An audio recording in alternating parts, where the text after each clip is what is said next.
بسم الله الرحمن الرحيم.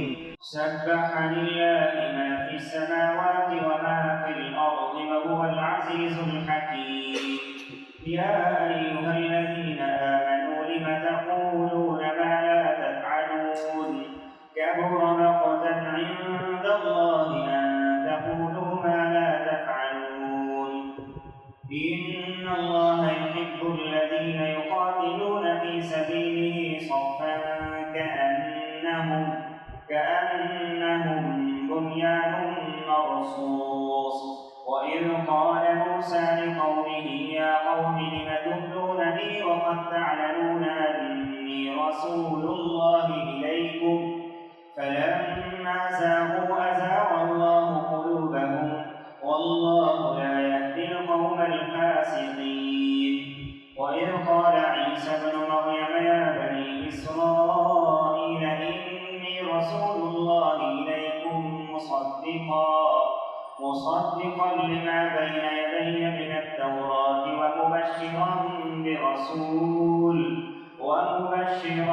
برسول يأتي من بعد اسمه أحمد. فلما جاءهم بالبينات قالوا هذا سحر مبين. ومن أظلم ممن افترى على الله الكذب وهو يدعى إلى الإسلام والله لا يهدي القوم الظالمين. يريدون ليطفئوا نور الله بأفواههم والله متم نوره ولو كره الكافرون.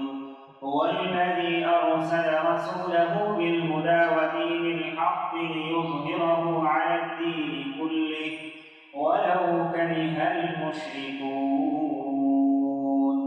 يا أيها الذين آمنوا هل أدلكم على تجارة تنجيكم من عذاب أليم تؤمنون بالله ورسوله وتجاهدون في سبيل الله بأموالكم وأنفسكم ذلكم خير لكم إن كنتم تعلمون.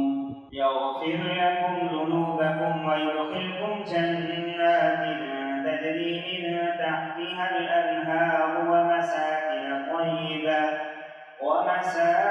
طيبة في جنات عدن ذلك الفوز العظيم.